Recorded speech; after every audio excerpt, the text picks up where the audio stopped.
Micro finance ಸುಗ್ರೀವಾಜ್ಞೆ ಮತ್ತೆ governor ಅಂಗಳಕ್ಕೆ. ಮೈಕ್ರೋ ಫಿನಾನ್ಸ್ ಸುಗ್ರೀವಾಜ್ಞೆ ಸಂಬಂಧ ರಾಜ್ಯಪಾಲರು ಕೇಳಿದ್ದ ಪ್ರಶ್ನೆಗಳಿಗೆ ಸುದೀರ್ಘ ಹಾಗೂ ಸಮರ್ಪಕ ಸ್ಪಷ್ಟನೆಗಳೊಂದಿಗೆ ರಾಜ್ಯ ಸರ್ಕಾರ ಕಡತವನ್ನು ರಾಜ್ಯಪಾಲರ ಅನುಮೋದನೆಗಾಗಿ ಮತ್ತೆ ರವಾನೆ ಮಾಡಿದೆ. ಸಾಲ ಪಡೆಯುವವರ ಮೇಲೆ ಮೈಕ್ರೋ ಫಿನಾನ್ಸ್ ಕಂಪನಿಗಳು ಮತ್ತು ಖಾಸಗಿ ವ್ಯಕ್ತಿಗಳಿಂದ ನಡೆಯುತ್ತಿರುವಂತಹ ಕಿರುಕುಳವನ್ನು ತಪ್ಪಿಸಲು ರಾಜ್ಯ ಸರ್ಕಾರ ಕಳುಹಿಸಿದಂತಹ ಒಂದು ಕರ್ನಾಟಕ ಕಿರುಸಾಲ ಮತ್ತು ಸಣ್ಣ ಸಾಲ ಸುಗ್ರೀವಾಜ್ಞೆ 2025ಕ್ಕೆ ಒಂದು ಸ್ಪಷ್ಟನೆಯನ್ನು ಕೋರಿ ರಾಜ್ಯಪಾಲ ತಾವರ್ ಚಂದ್ ಗೆಹ್ಲೋಟ್ ಅವರು ಶುಕ್ರವಾರ ವಾಪಸ್ ಕಳುಹಿಸಿದರು.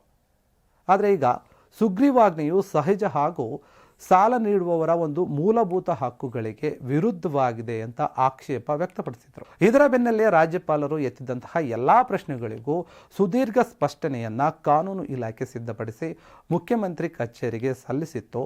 ಇದನ್ನು ಮುಖ್ಯಮಂತ್ರಿಗಳು ಕೂಡ ಪರಾಮರ್ಶಿಸಿ ಅಂತಿಮಗೊಳಿಸಿದ ಬಳಿಕವೇ ಸ್ಪಷ್ಟನೆಗಳೊಂದಿಗೆ ಸುಗ್ರೀವಾಜ್ಞೆಯ ಒಂದು ಕಡತವನ್ನು ಸೋಮವಾರ ರಾಜಭವನಕ್ಕೆ ರವಾನಿಸಿ ಅನುಮೋದನೆಗೆ ಕೋರಿದೆ. ಮತ್ತೆ ಇನ್ನು ವಿವರವಾದ ಒಂದು ಸ್ಪಷ್ಟನೆಗಳೊಂದಿಗೆ ಈ ಒಂದು ಸುಗ್ರೀವಾಜ್ಞೆಯ ಒಂದು ಅಗತ್ಯತೆ ಅನಿವಾರ್ಯತೆಯ ಕುರಿತು ರಾಜ್ಯಪಾಲರಿಗೆ ಮನವರಿಕೆ ಮಾಡಿಕೊಡುವ ಒಂದು ಪ್ರಯತ್ನವನ್ನು ಸರ್ಕಾರ ಮಾಡಿದ್ದು, ಇದಕ್ಕೆ ರಾಜ್ಯಪಾಲರು ಅನುಮೋದನೆ ನೀಡ್ತಾರಾ ಎಂಬುದು ಈಗ ಕುತೂಹಲ ಮೂಡಿಸಿರುವಂತಹ ವಿಷಯ.